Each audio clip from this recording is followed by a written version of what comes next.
By Doriane, By Doriane, By Doriane, By Doriane, By Doriane. Hello, and welcome back to my YouTube channel, By Doriane. Today's topic, I decided to talk about what has been trending for the American Next Top Model documentary. So I've been hearing a whole lot of thoughts, people opinion out there. Basically, a lot of them trashing Tyra about the role she played, how she could have handled certain situation. So instead of just listening to what other people are saying, I decided to watch it myself and make up my own mind and give you my thoughts about the whole situation. So, American Next Top Model was a show I mean, the majority of people I know I was involved. I was watching it on UPN, if I recall. So that was pretty interesting. People wanted to get into the modeling industry.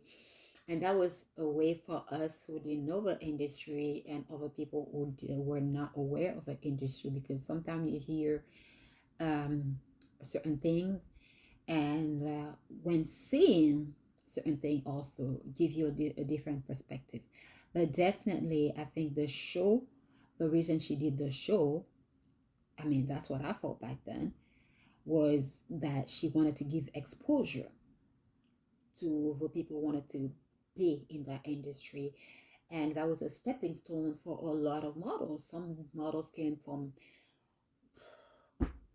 remote places, areas I never heard of, or small towns, never thought that they will ever even be scouted or even be on a show. Because it's one thing to be on a show, or another thing to be scouted, and then another thing to actually make it to a show, and then stay on the show for the amount of weeks you were supposed to be on the show. And if you are the Cinderella series, be a winner and go on and become a model. So I think that was the whole point that Tyra did the show. She wanted to give people the opportunity to dream and to become a model. And I think she also gave people the opportunity, like Miss J. I have no clue who Miss J was. I'm sorry. Maybe if you're in the modeling industry, then you will know who she was, because she's Queen Runway Extraordinaire. But I would never know who she is. She brought her on her makeup artist and became a creative something in a show. So it gave a lot of people the opportunities. Even herself. She became a producer. She even at some point along the show, she what do you mean? She had a music video. She dabbled into music. So we all learned. And then we got to see like people we already know, Twiggy, Janice Dickinson, with good or bad. Janice kind of gave it harsh to the people, but then again, that's all we heard about the modeling industry. Well, it was cutthroat. It was, you got to do what you got to do. And if somebody's dream is to make it by any means necessary, then I guess that's what they got to do. And I think all the backlash is due to certain aspect that happen. It can be small aspect when it comes to the show as a whole, but to the individual that these things happen to, it's a big deal. And when we look at things now, 20 years after, 15 years, I don't remember, it's different. We don't see things the same way, with the same lens. Doriane 20 years ago is not the Doriane that is right now. I have learned, I have lived life. Like certain scenes into the show, or the whole Sandy boyfriend situation, even when I watched it, uh, the human in me was more like, oh my God, this should have never been aired. But at the same time, I still continue to watch it because it was part of a show somewhere, you know, somebody else can relate. Other people might see a situation that they don't want to be in the future. And Danielle with her tooth gap. Girlfriend did not want her gap to be taken away. And she fought and fought until she finally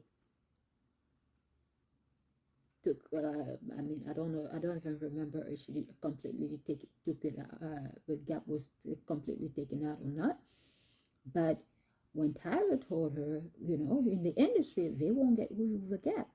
And at that specific time, I think it was 90% true that she would not get or booked just because of that gap. So we can blame her as much as we want, but that's what it was, and that's what it is still with certain things nowadays.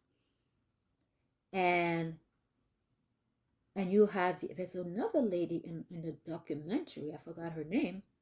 She mentioned about she had her teeth done, and she was there for the whole night at the orthodontist getting her teeth worked on, and it ended up costing her years after. It reminded me of something that happened to me. I have a gap. My teeth are not straight. Definitely not straight at all. So I wanted to do straighten my teeth. I saw this first orthodontist, and he said it's gonna cost me $10,000. I was like, what? For my teeth? I mean, I have insurance. I was expecting like everybody pay like $3,000 and that's it. But 10K, I was like, nope, let me go get another opinion. I even had a dentist that did a video consultation, and she told me, no, ma'am. No, ma'am. Yes, I do not recommend. I went to another orthodontist. I was like, this one, she's on video. What does she know? I goes like this. But that's about it. I went to another orthodontist, a younger guy, and he was like, no, I don't recommend. And especially, I had one little wiggle teeth. He was like, in 10, 15 years, if we do it, I mean, the choice is yours. If we do it, all your teeth will come up and you will have to have denture at a very young age. I was like, no way, Jose. Let me keep these babies as much as I can. If they have to do to that point, then just so be it. But I did go get another opinion, and it was the same. So that one doctor was willing to work on my teeth for $10,000. Imagine I would have stuck to her. I would have been screwed. Definitely screwed. So to let you know that sometimes you have to fight for what you want. A lot of people might not agree. The industry might not agree. Like the model industry. Now there was this model that Rihanna even had. She had a big gap in her teeth. That was it. She was an it girl. Heck, in 10 years, maybe my gap would do like, oh, it's cute. Some gap, I found them cute. I really do. But the people who have them, they don't find them cute. It's like sometimes I love my nose, sometimes I hate my nose. It is what it is. It's a love and hate relationship, you know. But am I gonna get my nose done? No, I'm very scared. So that's gonna be like no, unless I break my nose, that I have no choice. But that is definitely a no. So I think before we go and just trash Tyra, I don't know who's really trashing her. I don't know if it's people that watched American Next Top Model back in the days in the 2000s, or the newer younger generations are just not getting acquainted to. But things are different depending on the decades, the year, of which stage of life you are. You will see things differently. Some people have thicker skin. Some people are more sensitive. Some people can handle certain things. Like this shows, a lot of people got eliminated. Only one winner, of course. And we're not here to make friends. So we don't expect, even they touch on the relationship between Tara and the host. Like we seem to forget, Tara has bosses. And maybe the reason she didn't let her colleagues know, maybe because she was scared, because she didn't want to give him the bad news. Not everybody's like, okay, well, this is what it is. I take the blame. Maybe she was scared. I don't know Tara. Never met her, even like in a somewhere setting. Never ever have met her. But with this amount of time that she spent with these people, maybe she didn't want to be the one delivering those news. And then again, just because we work together, I can work in the same company for 10 years. Doesn't mean we're friends. We can hang out. Like I remember when I was in college, and just not everybody that I hung out with in college meant we were friends. And I was very picky with my friends. I'm not gonna lie. Oh, can I get your number? No, I'm sorry. But why? I'm like, because people we tend to forget. Friends, co-worker, acquaintances. Everybody has a person. You have people who have two best friends.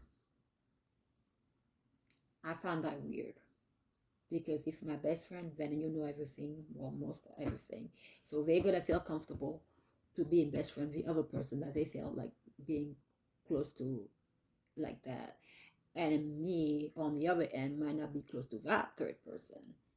So it's an iffy thing for me. I'd rather have close friends than best friend. I'm not a bestie like that of. So we can't just be like, oh, well, she had to go. We don't know what happened. Maybe there's a little incident that happened between those two that one did not think it was a big deal and even probably forgot, because sometimes we get into fight with our friends and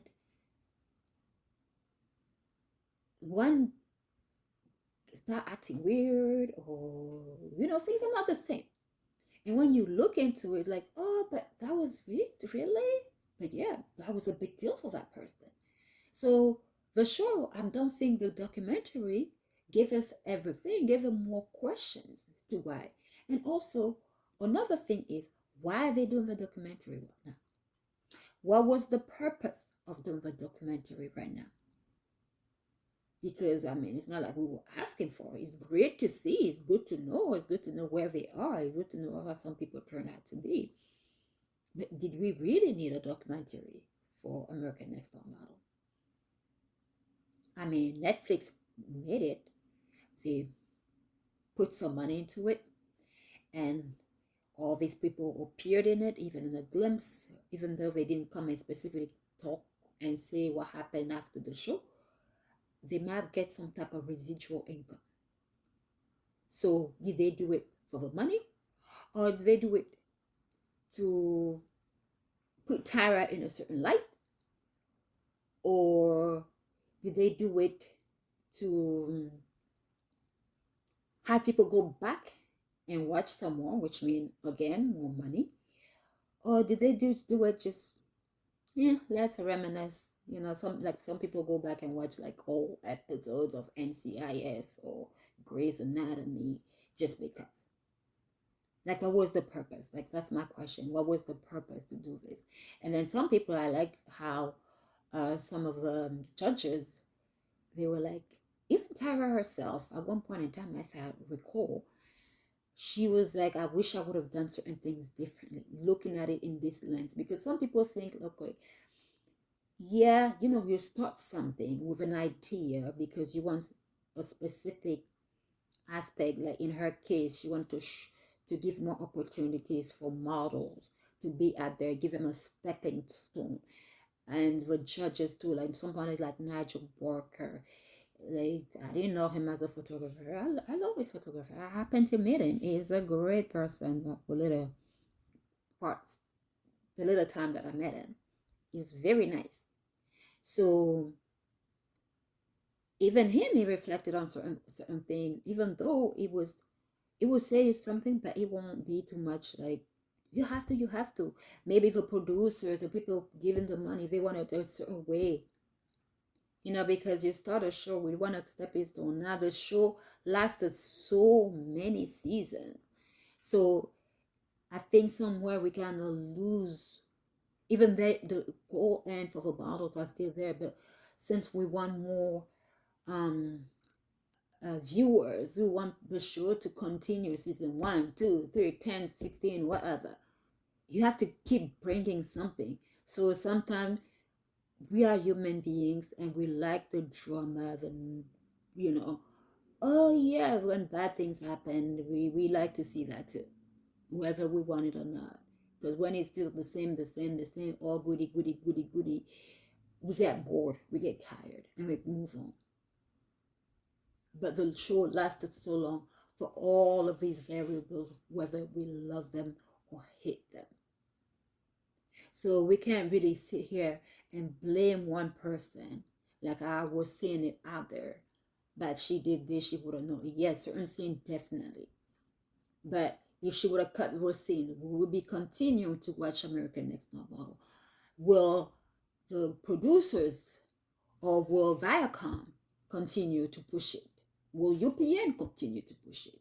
That's where we forget those behind the scenes, not the modeling part, not the doing the scene, the show, oh my God, it's a photo shoot. Like, you move on to the next step. You're still on the list to become American Next Top Model. Not that part. Because at the end, it's a business too. So it's our choice to know whether we want to be in that business, no matter the consequences, or work our way around that business, or just be like, this is not for me. This is not for me. I dabbled into modeling. A lot of people told me I need to go to New York, but I know the crazy life of New York. I could not handle that. I'm sorry. I went to small schools most of my life. So even my first college, I went and visit. I was like, oh, no. Too big. Send me to a smaller campus. Just to let you know, I was a chicken. So we can't really sit here and blame certain people for certain things, because the intent was there. It was a good intention. It was done with good intentions. Unfortunately, somewhere we get lost or people get hurt. We don't want that, but it does happen. And I'm sorry for the contestants that had a hard time and that the experience was traumatic. We don't want anybody to feel that way, or we don't want anything to be traumatic. I'm sure the judges did not expect it. But that's was what was back then. It was a competition. It was a modeling competition. It was contracts between business partners, television companies. But at the same time, it was also opportunities.